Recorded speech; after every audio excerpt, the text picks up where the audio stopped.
we were doing today in this class, we will discuss the various objectives of compensation management. Objectives का क्या मतलब होता है? किसी भी चीज का ऑब्जेक्टिव पढ़ो, किसी भी टॉपिक में, किसी भी सब्जेक्ट में, ऑब्जेक्टिव का क्या मतलब होता है?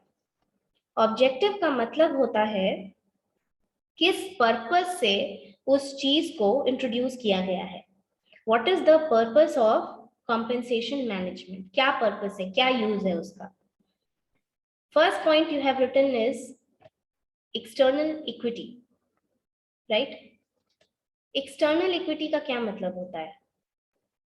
एक्सटर्नल इक्विटी का मतलब ये होता है कि your pay, the salary that you are paying for a particular post, और सपोज कि दूसरे आपके कॉम्पिटिटर्स के ऑर्गेनाइजेशन में, दूसरे ऑर्गेनाइजेशन में भी सेम पोस्ट हो. ठीक है? ऐसा हो सकता है जैसे इन्फोसिस का सिस्टम इंजीनियर एक पोस्ट होता है आईटी कंपनीज में, वो सारे Yes, आईटी ma'am. कंपनीज में होता है सिस्टम इंजीनियर. तो वो पोस्ट के लिए जो सैलरी दी जाती है, अगर वो आपके ऑर्गेनाइजेशन में बहुत कम होगी तो उससे क्या होगा? बहुत कम होगी तो कोई ज्वाइन नहीं करेगा. People will be reluctant to join your organisation, right? Right?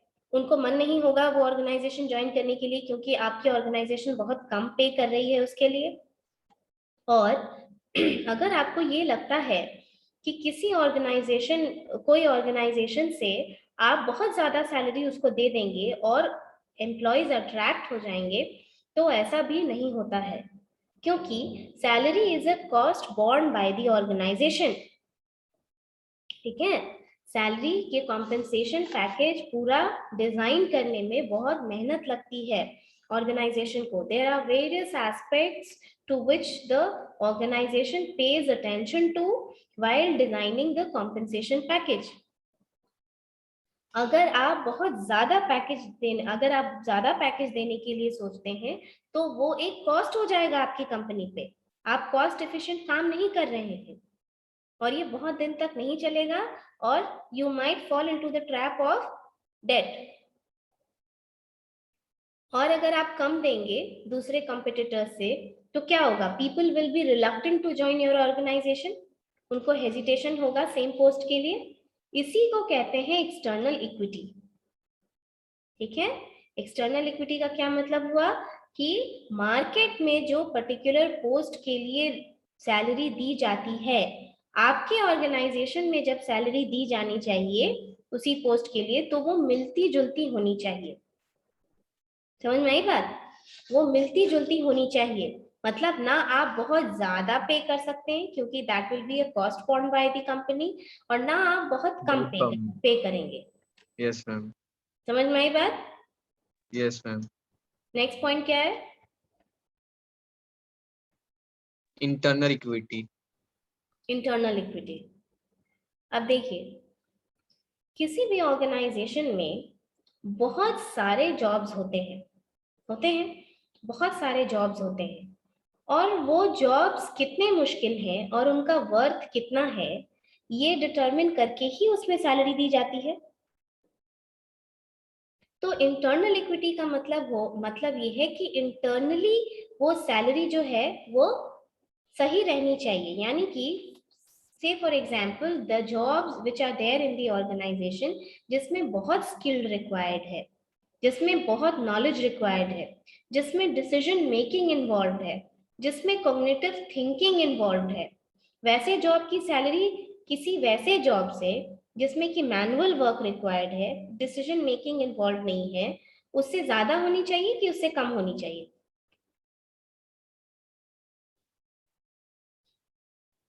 बताइए. ऐसी जॉब जिसमें कि ज्यादा स्किल रिक्वायर्ड है, ज्यादा नॉलेज रिक्वायर्ड है, ज्यादा कॉग्निटिव थिंकिंग रिक्वायर्ड है, उसकी salary of course manual work से हाई होगी, ज्यादा होगी ना उसकी. Yes, ma'am. ओके. तो यही होती है इंटरनल इक्विटी. यानी internally you have to look into the various skills, various knowledge, and all aspects of knowledge, skills, and everything which is required to perform that job.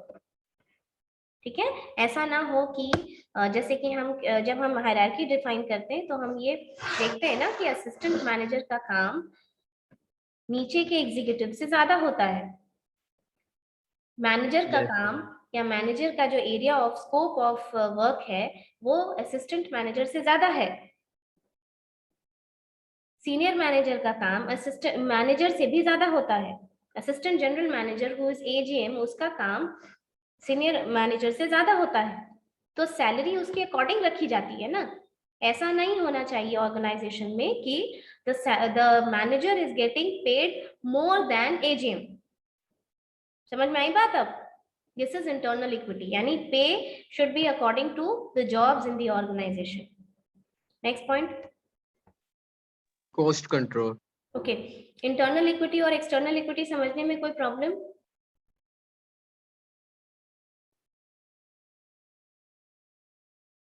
कोई दिक्कत है internal equity and external equity में? No. Is external equity and internal equity clear?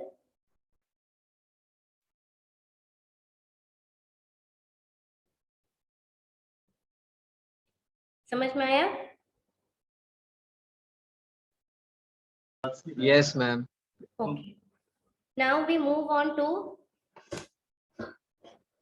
the third point. What is the third point? Cost control.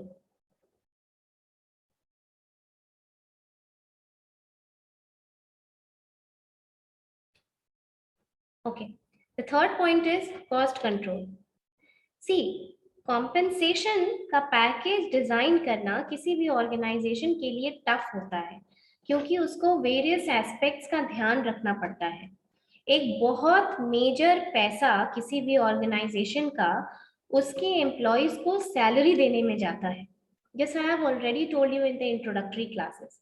इसीलिए salary का design करना is a very very important thing, और salary में अगर salary के structure में या सैलरी के कंपोनेंट्स में अगर बिना सोचे समझे चेंज किया जाए या बिना सोचे समझे उस चीज को सिर्फ इंक्रीज करते चले जाया जाए तो this will be a major cost problem to the company. क्योंकि जैसे जैसे मिडिल लेवल एग्जीक्यूटिव्स और मिडिल लेवल मैनेजर्स पे आते हैं इनको कंपनी बहुत पैसा देती है। Okay, so for the organizations, salary is a cost borne by the organization, so they cannot indiscriminately go on increasing their salary. Salary को बहुत अच्छे से लॉजिकली डिजाइन करना और उसको इम्प्लीमेंट करना किसी भी सक्सेसफुल ऑर्गेनाइजेशन का एक बहुत इंपॉर्टेंट फंक्शन होता है। तो this is what we mean when we study cost control, कि सैलरी का स्ट्रक्चर और कॉम्पेंसेशन मैनेजमेंट अगर ऑर्गेनाइजेशन में सही से किया हुआ है तो this is an important cost control method. Next point, Employee motivation. Employee motivation and employee satisfaction. See, Yes, ma'am. किसी भी ऑर्गेनाइजेशन में आप जब ज्वाइन करते हैं तो आप क्या देखते हैं? सबसे पहली चीज salary. Yes, You are ma'am. interested in knowing how much the organization is going to pay you. इसीलिए ये कहा भी जाता है कि people go by what the organization pays rather than what the organization says. मतलब ऑर्गेनाइजेशन क्या कहती है इससे ज्यादा इंपॉर्टेंट ये है कि ऑर्गेनाइजेशन क्या पे करती है। ओके, सो आपको अगर सैलरी आपके स्किल्स के आपके नॉलेज के हिसाब से मिलती है, आपके रिक्वायरमेंट के हिसाब से यानी आपकी एलिजिबिलिटी के हिसाब से मिलती है तो you are always happy and satisfied. अगर आपको ये लगता है कि ऑर्गेनाइजेशन में मेहनत करने से ग्रोथ के चांसेस हैं, सैलरी का इंक्रीमेंट होगा, आपने अपने सीनियर्स को भी बढ़ते हुए उस तरह देखा है, तो ऑफ कोर्स ये एक तरीके का मोटिवेशन है ताकि आप और मेहनत करें और you work Satisfied. towards higher productivity of yourself, right? और बहुत ऑब्वियस सी बात है कि अगर एम्प्लॉयज मोटिवेटेड है इसका मतलब है कि एम्प्लॉय सेटिस्फाइड भी है। Salary is a very important part of the organisation which will keep you satisfied, कि अगर आपके स्किल्स आपके नॉलेज के हिसाब से उसको कमेमोरेट किया गया है, पेमेंट उतनी हो रही है तो you will be happy and satisfied to work in that organization. Okay, next point. To obtain, maintain, and retain employees. To obtain, maintain Maintain and retain and employees. employees. अब देखिए, टू ऑब्टेन का क्या मतलब होता है? Procurement करना, employees का procurement करना, ठीक है। To obtain, maintain and retain the employees in the organisation, उसका क्या मतलब होता है कि एम्प्लॉयज के प्रोक्योरमेंट के लिए, यानी कोई कंपनी अगर आपके पास आपको बुलाती है काम करने के लिए तो वो क्या देखती है? तो आप क्या देखते हैं ऑर्गेनाइजेशन में? What is the pay package? सबसे पहले आप सैलरी देखते हैं ना। Yes, तो ma'am. एम्प्लॉयज को अट्रैक्ट करने में, एम्प्लॉयज को अपने ऑर्गेनाइजेशन में अट्रैक्ट करने में कॉम्पेंसेशन मैनेजमेंट का एक बहुत बड़ा रोल होता है। Better the salary, more will be the employees attracted towards your organization. This is so simple. Maintain, देखिए बहुत सारा कॉम्पेंसेशन में क्या है कि अगर आपका कॉम्पेंसेशन पैकेज अच्छा है तो आप एम्प्लॉयज को बेहतर तरीके से ऑर्गेनाइजेशन में मेंटेन कर सकते हैं बाय गिविंग देम बेनिफिट्स, ठीक है, बाय गिविंग देम मेंटेन और रिटेन। रिटेन करना आज के टाइम पे एक मेजर एचआर प्रॉब्लम है, खासकर आईटी कंपनीज वगैरह जो कंपनीज हैं यहाँ पर स्विचिंग का रेट बहुत ज्यादा है, बहुत हाई है। लोग आते हैं, ऑर्गेनाइजेशंस ज्वाइन करते हैं और 2 साल 3 साल में क्विट कर देते हैं। They go out for searching better options and higher pay parity. लेकिन किसी ऑर्गेनाइजेशन को बहुत नुकसान होता है अगर उसके एम्प्लॉयज चले जाते हैं तो, क्योंकि वो आपको रिक्रूट करने में पैसा खर्च की, वो आपको मेंटेन करने में पैसा खर्च की और वो आपको सैलरी देने में पैसा खर्च कर रही है। आप आए, आपने ट्रेनिंग ली and then you left the organisation. ये एक मेजर कॉस्ट प्रॉब्लम होती है किसी कंपनी के लिए। प्लस जो नया आदमी आएगा उसको अकोमोडेशन में प्रॉब्लम होगा कि नहीं?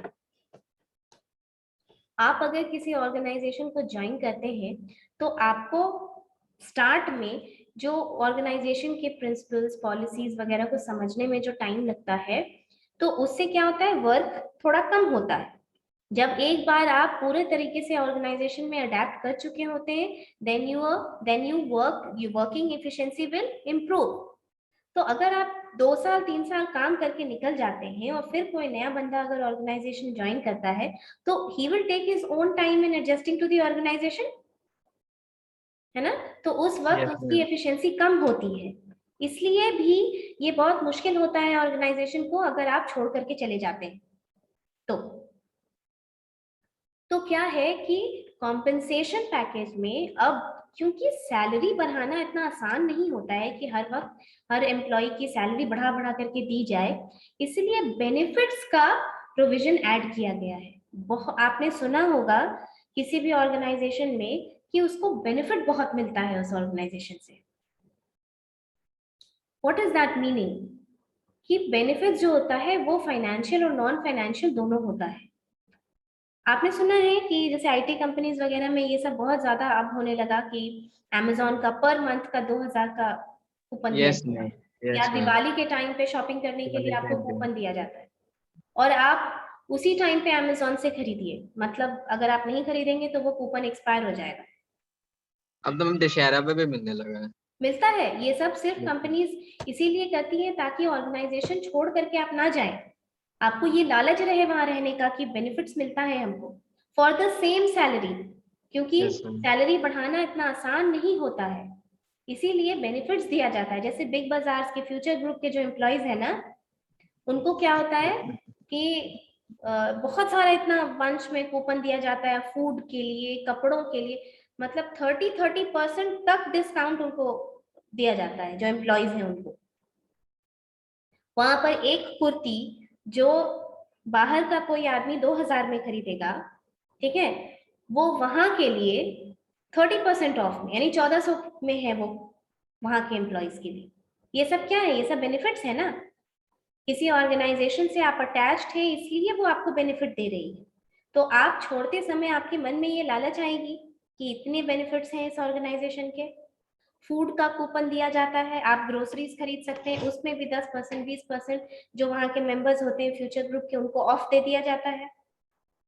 समझ में आ रहा है? Yes ma'am.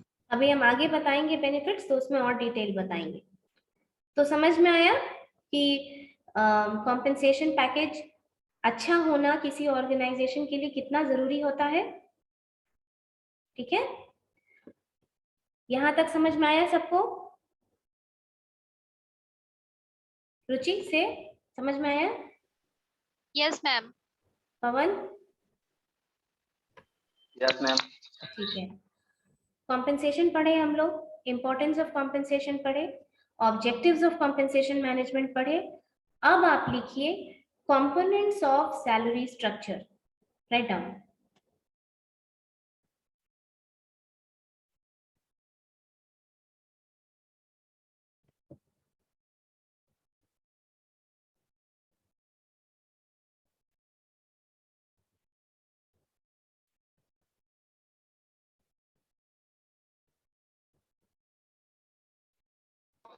मैम क्या बोले?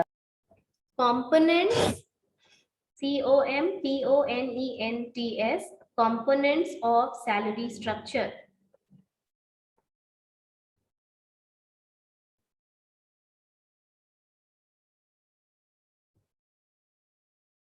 First point, right? Base pay. क्या ma'am? Base pay, BASE, base pay. BASE.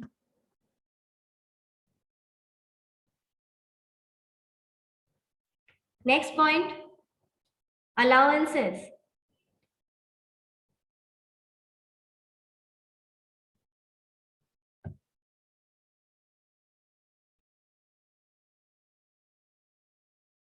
Allowances. Next point, benefits and incentives.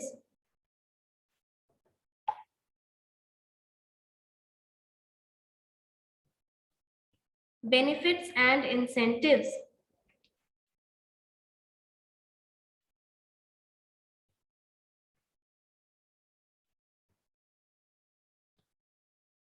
Next point, rewards and recognition.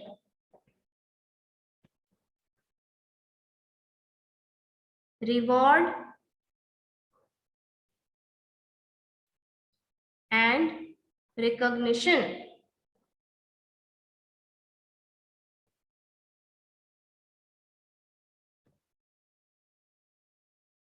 Written? Okay.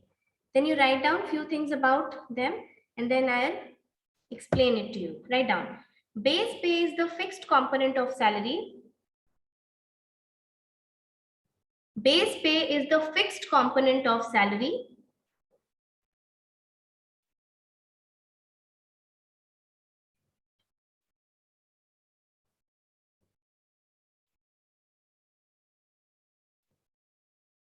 It is generally 40 to 50% of CTC.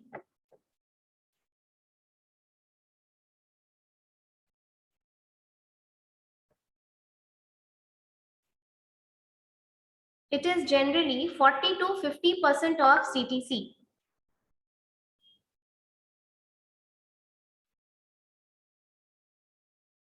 Okay? Then you write one more thing, I'll explain that later. Right, DA, DA, DA. Right, dearness allowance, DEAR,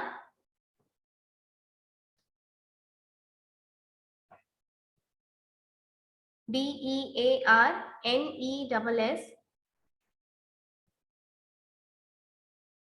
dearness allowance.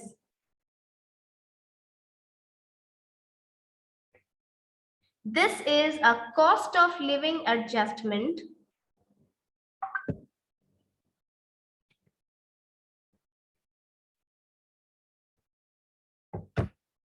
This is a cost of living adjustment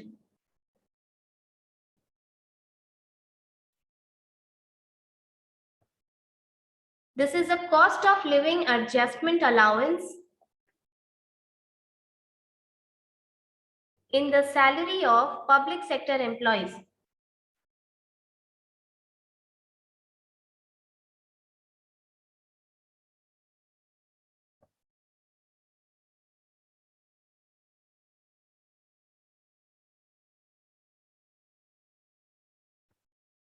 Public sector employees and pensioners of the same. Pensioners, pension, जिनको pension मिलता है, pensioners of the same.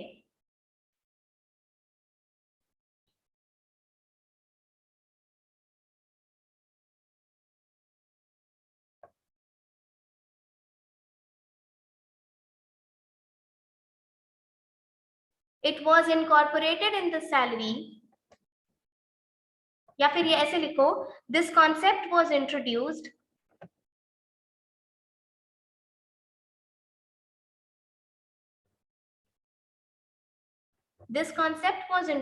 after the World War II.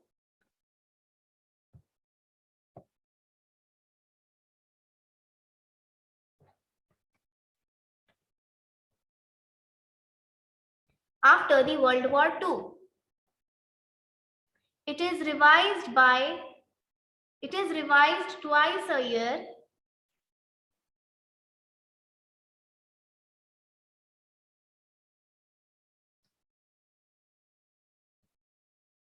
It is revised twice a year in the months of January and July.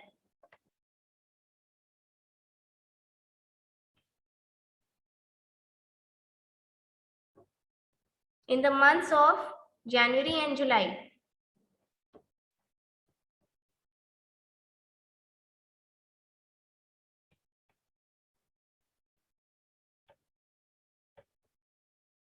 It is to protect the employees. It is to protect the employees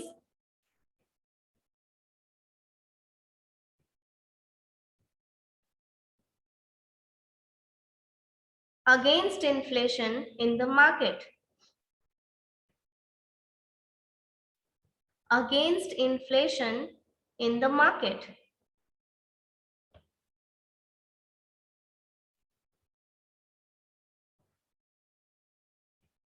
कितना लिखिए? अब allowance हम next day लिखवाएंगे. अब समझिए इसको.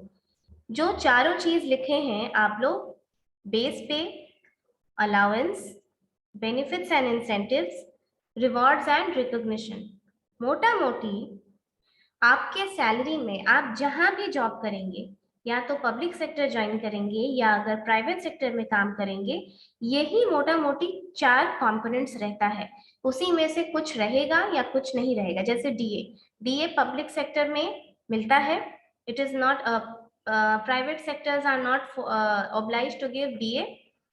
Base pay लेकिन हर जगह होता है.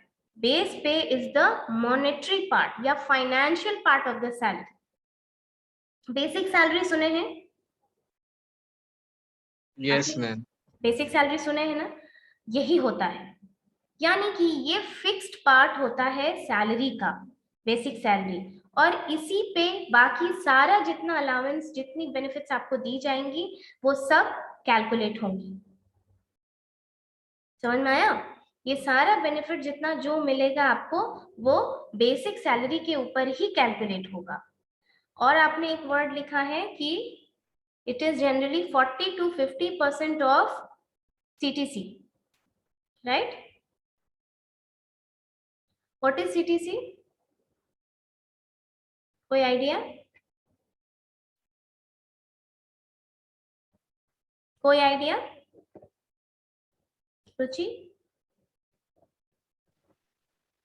No, ma'am. अच्छा, CTC का मतलब होता है कॉस्ट टू कंपनी. लिख लो, कॉस्ट टू कंपनी.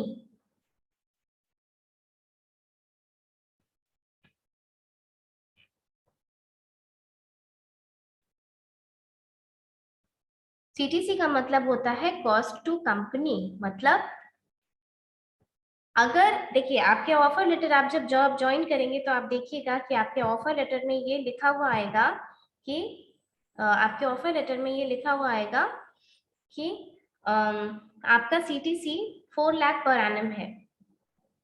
तो अगर आपके ऑफर लेटर में ये लिखा हुआ आता है कि your CTC is 4 lakh per annum, इसका क्या मतलब होता है? इसका मतलब ये होता है कि कंपनी को आपको हायर करने में 4 लाख की सैलरी, 4 लाख रुपया सालाना लग रहा है। मतलब कंपनी आपके ऊपर एक साल में 4 लाख रुपए खर्च कर रही है। CTC का यही मतलब होता है। समझ में आई बात? कि अगर आपके ऑफर लेटर में ये लिखा हुआ है कि आपकी CTC 4 लाख पर एनम है, तो आपके ऊपर कंपनी 4 लाख पर एनम खर्च करती है। Yes, ठीक है? ma'am. हाँ, अब मान लीजिए कि 4 लाख पर एनम आपका CTC है, यानी कि ये एनुअल खर्च है जो कंपनी आपको बता रही है कि ये CTC है। अब 4 लाख को आप 12 से डिवाइड कीजिए, कितना आएगा पर मंथ? डिवाइड करके बताओ।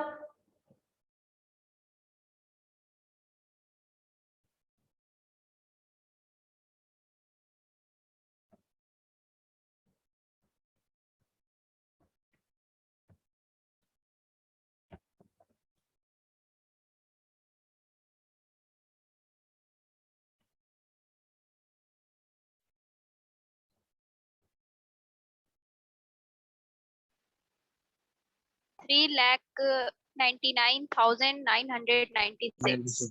नो, आई सेड कि ये थोड़ी 4 है। लाख को आप 12 से डिवाइड कीजिए, तब आपकी अच्छा, मंथली अच्छा, सैलरी lower. निकलेगी ना। 4 लाख को 12 लाख, 12 से। 4 लाख एक साल की सैलरी है, तो एक महीने की सैलरी निकालने के लिए 12 से डिवाइड करोगे ना। अच्छा मैम, एक मंथ का। हाँ, निकालो। 33,000 something आएगा। कितना आया?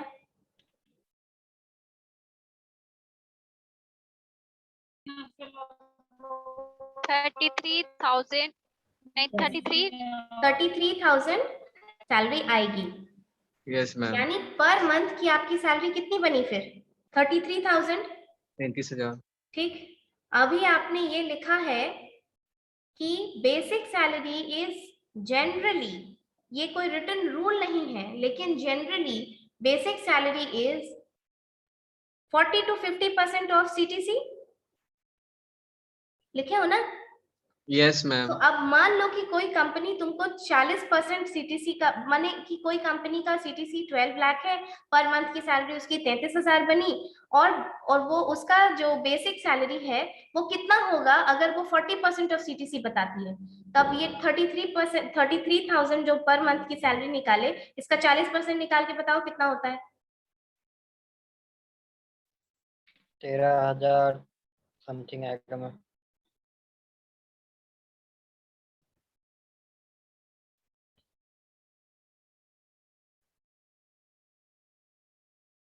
बोलो।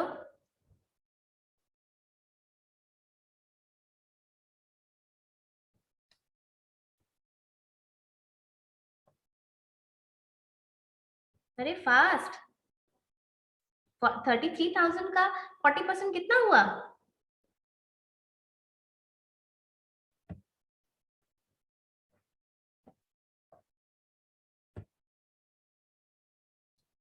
तेरह हजार दो सौ। 13,200 हुआ ना 13,200। अगर कोई कंपनी आपको 40% CTC का बेसिक सैलरी देती है, तो जो आपका बेसिक सैलरी हुआ वो कितना बनेगा पर मंथ का? 13,200। समझ में आई बात? Yes ma'am. अब आप समझ सकते हैं कि 33,000 में सिर्फ 13,200 बेसिक सैलरी है, बाकी पर्क्स एंड अलाउंसेस सब इसी पे कैलकुलेट होके कितना ज्यादा होता है। समझ में आ रहा है आप? और ये जो बेसिक सैलरी है, ये जनरली, जो ये कोई रूल नहीं है कि 40% ही देगा, किस 40 भी देता है, कुछ कंपनीज 50 भी देती है, कुछ अच्छी कंपनी 60% भी देती है। ठीक है? So it depends upon the companies to companies and paying capacity of the company. ठीक है, अब आइए डीए पे। डीए क्या हुआ, क्या लिखा है डीए में? Dearness dearness allowance. अलाउंस। महंगाई भत्ता सुना है? Yes ma'am. क्या होता है महंगाई भत्ता? आपके सैलरी को बाहर में इन्फ्लेशन से यानी महंगाई से प्रोटेक्ट करने के लिए आपके सैलरी में जो कंपोनेंट ऐड किया जाता है उसको कहते हैं महंगाई भत्ता, डियरनेस अलाउंस। ये पब्लिक सेक्टर के एम्प्लॉयज को मिलता है, ठीक है, ये पब्लिक सेक्टर के एम्प्लॉयज को मिलता है और पब्लिक सेक्टर के ही जो रिटायर्ड पेंशनर्स हैं उनको मिलता है। ठीक है, तो डीए क्या होता है, डीए क्यों डाला जाता है सैलरी में? इसका कॉन्सेप्ट वर्ल्ड वॉर 2 के बाद आया और ये आपकी सैलरी को बाहर की महंगाई से प्रोटेक्ट करने के लिए इस कंपोनेंट को डाला गया। साल में 2 बार डीए को रिवाइज किया जाता है और गवर्नमेंट डीए को बढ़ा या घटा सकती है अकॉर्डिंग टू द इन्फ्लेशन या महंगाई। लेकिन कभी महंगाई घटी है बाहर मार्केट में? No ma'am. नहीं घटी है ना, तो महंगाई नहीं घटती है, इसलिए ये प्रैक्टिकली इम्पॉसिबल होता है कि डीए कभी घटाया जाए, डीए बढ़ाया ही जाता है। अभी पिछले महीना जुलाई में जब डीए रिवाइज हुआ है तो सेंट्रल गवर्नमेंट का, गवर्नमेंट एम्प्लॉयज का डीए जो है वो बढ़ा के 17% से 28% कर दिया गया। ठीक है, और डीए क्या होता है? महंगाई भत्ता होता है। ये हमेशा याद रखना है कि ये महंगाई पे को न्यूट्रलाइज करने के लिए पब्लिक सेक्टर के एम्प्लॉयज के सैलरी में डाला जाता है एज अ कंपोनेंट। ठीक है, ये इंडिया छोड़ करके बांग्लादेश में भी जो सैलरी स्ट्रक्चर दिया जाता है, बांग्लादेश में भी जो सैलरी स्ट्रक्चर दिया जाता है उसमें भी डीए एज अ कंपोनेंट आपको देखने को मिलेगा। ठीक है, yes ma'am. okay okay, now next is allowances, right? Yes ma'am. Okay,